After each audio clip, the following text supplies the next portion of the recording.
Je me présente, je m'appelle Casey Walters et je suis une assistante de recherche à l'Université Laval.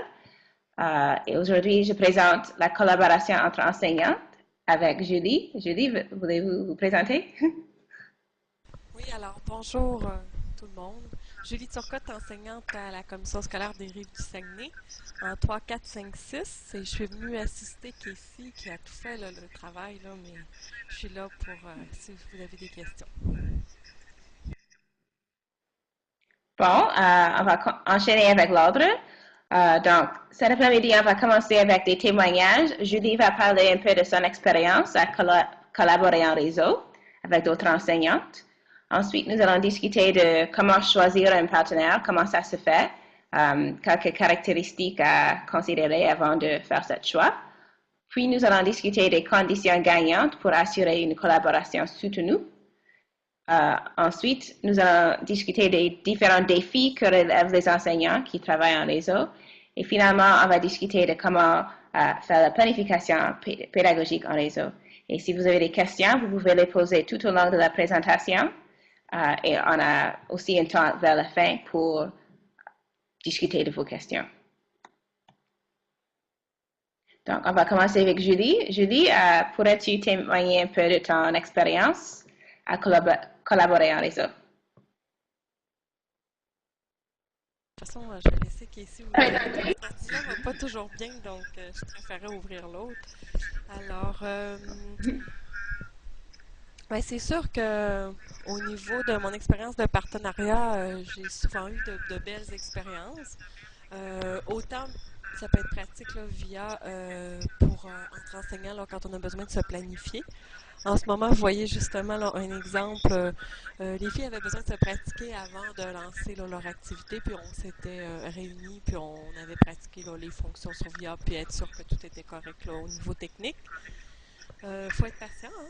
Au niveau technique, justement, il faut être patient parce que des fois, ça fonctionne pas toujours comme on veut, comme en ce moment, moi-même, là. Mais avec de la persévérance, ben, on réussit, puis les enfants sont toujours contents, puis nous-mêmes, là, quand on, par exemple, quand on fait des projets avec d'autres régions, avec des personnes qu'on rencontre pas souvent, ben, quand on se rencontre sur VIA, ça fait du bien là, de mettre ça au clair, puis de voir le visuel des autres, que ce soit pas juste des courriels. Euh, et c'est ça, là, il y a plusieurs façons là, de faire des partenariats. Puis des fois, ça peut être de lancer un message ou ça peut être avec des personnes qu'on a plus d'affinité. Puis de toute façon, je vais laisser Casey vous dire tous ces éléments-là qui sont importants, mais si vous avez des questions, ça va me faire plaisir d'y répondre. OK. Merci, Julie. Donc, voici quelques exemples de pratiques. Vous voyez ici, c'est un grand groupe d'enseignantes qui sont en train de travailler ensemble dans la planification d'une activité. Dans ces exemples ici, vous voyez dans le milieu, c'est un directeur d'école qui est en train de planifier avec des enseignants dans deux autres écoles. Et en bas, vous voyez la planification juste entre une équipe de deux enseignantes. Donc, et voilà d'autres exemples. Donc, on voit qu'on peut utiliser la vidéoconférence afin de faire plusieurs types de réunions pour planifier des activités, pour planifier toute une, des petites activités ou des activités qui sont plus complexes. Maintenant, nous allons discuter de quelques considérations quand nous allons construire un partenariat. Il y a plusieurs moyens de penser comment choisir votre partenaire. Premièrement, il faut toujours penser à son réseau naturel, son école ou les autres écoles dont on connaît déjà pour trouver quelqu'un qu'on pourrait peut-être travailler avec. D'autres fois, on pourrait avoir le soutien d'un CP ou l'entremise d'un animateur de récit. Et finalement, lors de rencontres d'échanges et de pratiques, on peut poser des questions, amorcer des discussions avec d'autres enseignants pour voir s'il y a quelqu'un qui pourrait s'intéresser à travailler avec nous. Quelque chose à considérer. Premièrement, les valeurs éducatives. Quelles sont les pratiques pédagogiques de l'autre enseignant? Vous voulez trouver quelqu'un avec qui vous partagez des idées en commun. Vous voulez clarifier vos intentions pédagogiques pour assurer que vous avez les mêmes intentions ou des intentions semblables. Comme ça, c'est un partenariat efficace. Et il faut noter que le choix de partenaire doit toujours être volontaire et le choix volontaire, c'est la base d'un partenariat. Si c'est imposé, parfois, on voit que les enseignants, ils peuvent avoir de la difficulté à faire croître cette partenariat s'ils ne sentent pas que c'était eux qui ont choisi, mais c'était imposé. Julie, voulais-tu ajouter? Non, ça va. Je pense que c'est bien important, là, comme tu disais, que ça soit pas imposé, d'avoir des affinités. Puis l'horaire aussi, c'est quand même important d'être capable d'avoir des moments là, communs. OK. Donc, quand on commence à penser si on veut travailler avec quelqu'un, il faut négocier pour assurer que oui, vraiment, ceci va être un partenariat efficace pour les deux.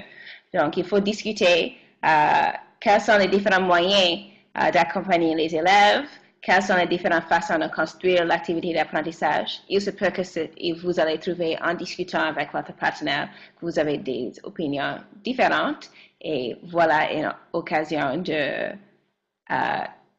être créative, être ouverte et trouver une solution qui va plaire aux deux personnes. Donc, quelques stratégies quand vous faites ces négociations, gardez toujours en tête l'intention pédagogique et essayez de trouver les points communs dans vos pratiques pédagogiques. Il faut toujours rappeler que c'est une occasion de sortir de sa zone de confort et faire preuve d'une grande ouverture d'esprit parce que comme ça, vous allez pouvoir incorporer des nouvelles idées dans vos pratiques. Jusqu'à maintenant, avez-vous des questions? Vincent, as-tu des questions? Non, je trouve que votre présentation est très claire. Je peux vous inventer des questions si vous voulez, là, mais je pense qu'on réussit très bien à combler le temps. OK, c'est bon. Donc, maintenant, nous allons discuter des conditions gagnantes pour assurer une collaboration soutenue. Comme Julie a déjà mentionné, l'horaire est important. Donc, c'est important à considérer si vous avez des périodes de libération qui sont semblables à ton partenaire, ceci va faciliter la planification et le suivi des activités réalisées en classe. Bienvenue Anne, on voit que vous vous êtes joint aux salles. Bienvenue. Une autre chose qui pourra aider, c'est être accompagné par une personne ressource qui est expérimentée, soit face à face ou en vidéoconférence. Nous avons, avec ce projet EER, toujours la salle TACT. Il y a des personnes ressources. Il y a aussi des membres de l'équipe de l'EMI qui sont des enseignants et enseignantes qui sont expérimentés, qui peuvent toujours vous aider. Julie, pourrais-tu juste parler un peu de EMI? Sur l'équipe EMI, ben, il y a les étudiants à l'université, mais il y a aussi trois enseignants, dont moi, je fais partie de l'équipe EMI. Trois enseignants au Québec qu'on peut vous accompagner là, dans vos classes. Ben, si c'est pas, si l'endroit est quand même raisonnable là, par rapport à la distance, c'est sûr que je pense pas que je pourrais me déplacer là, au niveau de la commission scolaire du littoral, je ne sais pas, là, c'est à voir. Mais c'est ça, on peut se déplacer, aller dans vos classes, puis vous apporter là, un soutien là, pédagogique avec vos élèves. Puis au niveau de la vidéoconférence, au début, par exemple, ou le KS. C'est ça. Merci. Aussi, c'est important d'être appuyé par une direction qui fait preuve d'ouverture et de leadership pédagogique. Donc, c'est important si le directeur a une vision de qu'est-ce qui pourrait, les sortes de direction que votre projet peut prendre. Maintenant, nous allons discuter de quelques défis que relèvent les enseignants. Travailler en réseau comme toute sorte d'innovation, va apporter ces défis. Donc, c'est important de reconnaître quels pourraient être les défis afin d'avoir des stratégies pour les surmonter. Premièrement, il faut avoir le goût de travailler en équipe. Si vous êtes quelqu'un dont le travail en équipe, c'est un défi pour vous, vous allez voir ce défi en essayant de collaborer en réseau. Vous devriez être capable de s'adapter aux différentes situations parce que quand on travaille en réseau, souvent l'imprévu peut arriver. Par exemple, vous pouvez avoir des problèmes techniques. Par exemple, l'élève dans l'autre classe peut prendre l'activité dans une autre direction. Donc, vous devriez être capable d'adapter. Sur cette notion, il faut être persévérant parce que tout ne fonctionne pas du premier coup. Et si, par exemple, on essaie et ça ne fonctionne pas, et on décide, oh, ça ne va pas fonctionner, peut-être votre classe va manquer une occasion vraiment intéressante pour apprendre. Donc, soyez persévérante parce qu'on ne sait jamais. La deuxième fois, ça peut très bien aller. Et ensuite, vous allez apprendre aussi quand il y a des problèmes, la manière dont vous allez les résoudre, ceci va vous aider. Il faut bien connaître son programme et vous devriez être en mesure de te détacher de ton matériel de base.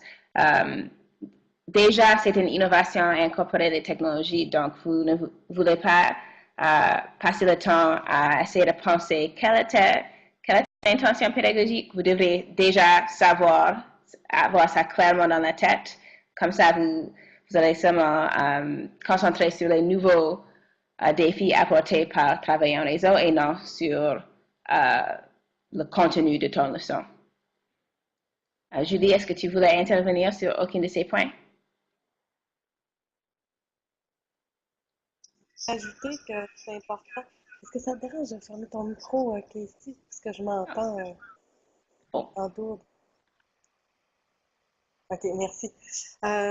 Juste ajouter que justement de ne pas avoir peur de se détacher de son programme, ça c'est vraiment important.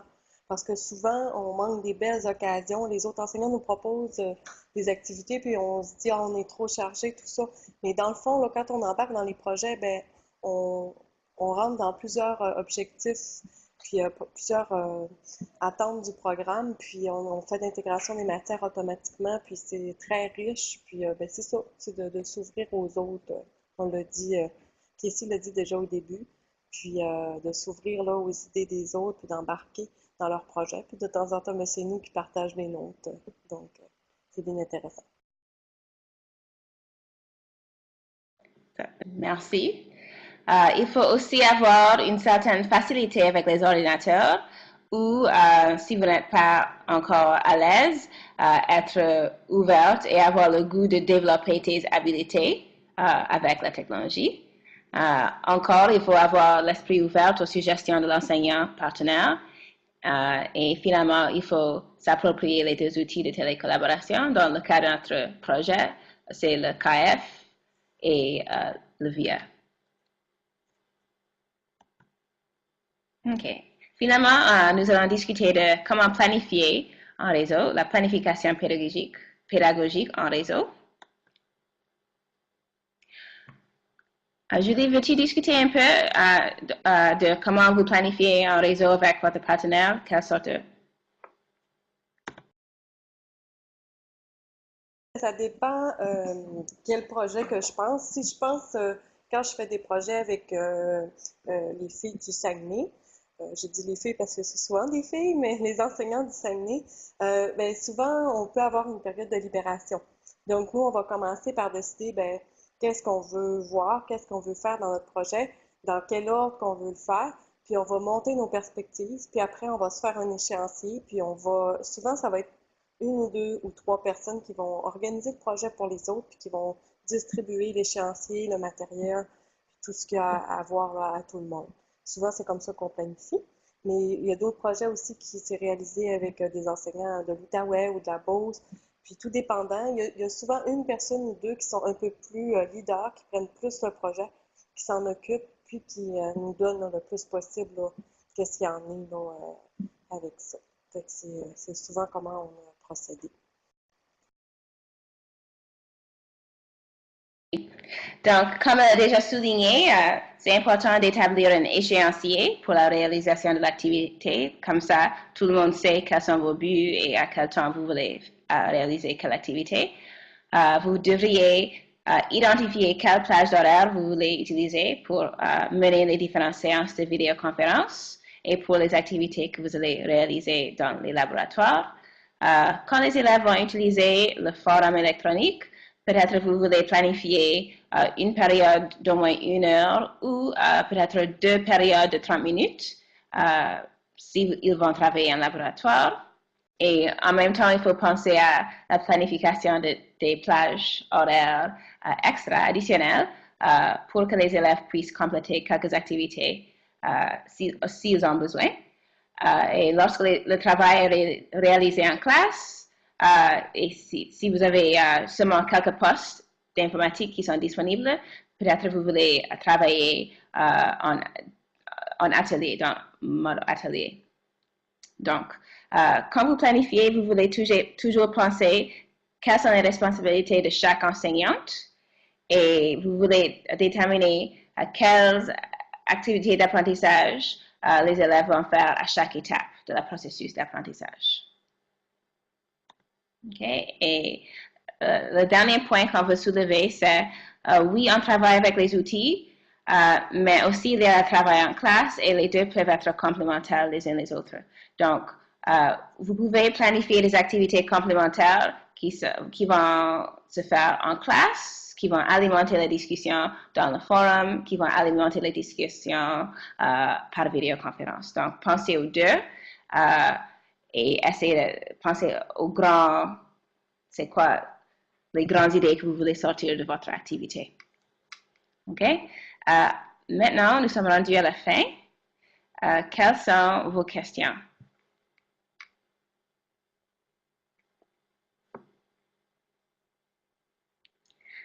Anne, on a essayé de vous parler avant, mais je ne sais pas si vous avez entendu. Est-ce que vous nous entendez maintenant? Avez-vous des questions?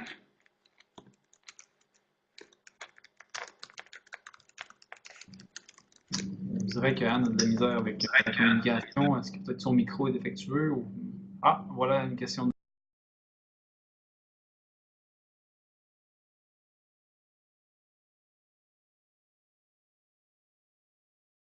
Donc, on va avoir cette vidéo sur le site web après. Vous pouvez le visionner après. Si vous avez des questions, n'hésitez pas à nous contacter. Et merci d'avoir assisté à l'atelier.